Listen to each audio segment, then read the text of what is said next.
इस वीडियो में हम लोग जानने वाले हैं कि एक कट्ठा जमीन में कितना स्क्वायर फीट होता है। तो चलिए समझते हैं कि एक कट्ठा जमीन जो है सो कितने स्क्वायर फीट के बराबर होता है। चूंकि आपको पता है कि एक कट्ठा जो जमीन होता है, एक कट्ठा जमीन में जो है सो बराबर होता है 20 धूर के बराबर होता है। 20 धूर में एक कट्ठा होता है। 20 धूर जो है सो जमीन होता है एक कट्ठा के जो है सो बराबर होता है। अब एक बात बताइए, एक धूर जो जमीन होता है, एक धूर जमीन का मतलब होता है कि एक लगी लंबा और एक ही लगी जो है सो चौड़ा। एक लगी लंबा और एक लगी जो है सो चौड़ा, मतलब कि एक धूर जो है सो बराबर होता है लगी के स्क्वायर। यानी कि एक ही लगी लंबा और एक ही लगी जो है सो क्या करते हैं, चौड़ा अगर जमीन ले लेते हैं, वह जितना एरिया कवर करता है वह होता है एक धूर के बराबर होता है। अब हम बात करते हैं कि एक लगी का मेजरमेंट क्या होता है। तो देखिए, अलग अलग जगहों पे अलग अलग लगी का मेजरमेंट किया जाता है। एक लगी जो है सो बराबर होता है, कहीं पर 5.5 हाथ लिया, मतलब 5.5 हाथ लिया जाता है, कहीं पर 6.5 हाथ लिया जाता है, कहीं पर 7.5 हाथ लिया जाता है।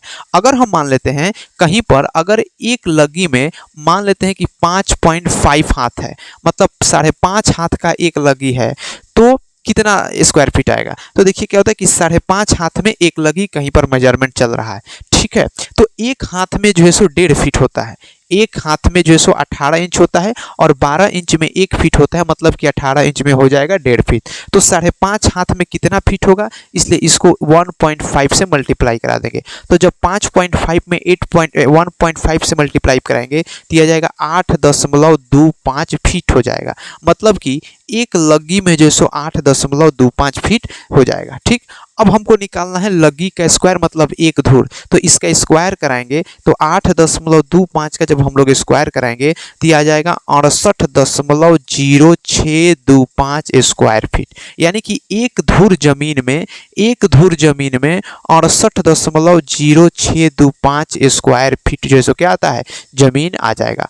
अब हमको जितना धूर का जमीन निकालना होगा, अगर दो धूर में कितना स्क्वायर फीट है, इसमें 2 धूर से मल्टीप्लाई करा देंगे। अगर हमको 10 धूर का निकालना है तो इसमें 10 से मल्टीप्लाई करा देंगे। अगर हमको 20 धूर, यानी कि 20 धूर में होता है एक कट्ठा, तो अगर हमको 20 धूर का मल्टीप्लाई कराना है तो इसमें 20 से मल्टीप्लाई करा देंगे। तो 68.0625 में जब 20 से मल्टीप्लाई कराएंगे तो यह जाएगा 1361.25 स्क्वायर फीट जो है किसके बराबर हो जाएगा, यानी कि यह इसके बराबर हो जाएगा। तो यह जो हमने जमीन का पैरामीटर पता किया है वह 5.5 हाथ के लगी पर किया है। अगर 5.5 हाथ में एक लगी होता है, तब कहीं कहीं पर क्या होता है कि यहाँ पे 5.5 हाथ ना होकर के 6.5 हाथ भी लिया जाता है। तो अगर हम ले लेते हैं कि 6.5 हाथ में, मतलब एक लगी में 6.5 हाथ होता है, तो एक हाथ में, चूंकि एक हाथ में 18 इंच होता है और 18 इंच का मतलब होता है 1.5 फीट। तो अब हम क्या करते हैं कि इसको फीट में कन्वर्ट करने के लिए 1.5 से मल्टीप्लाई कराएंगे। तो 6.5 में जब 1.5 से मल्टीप्लाई कराएंगे तो आ जाएगा 9.75 फीट हो जाएगा,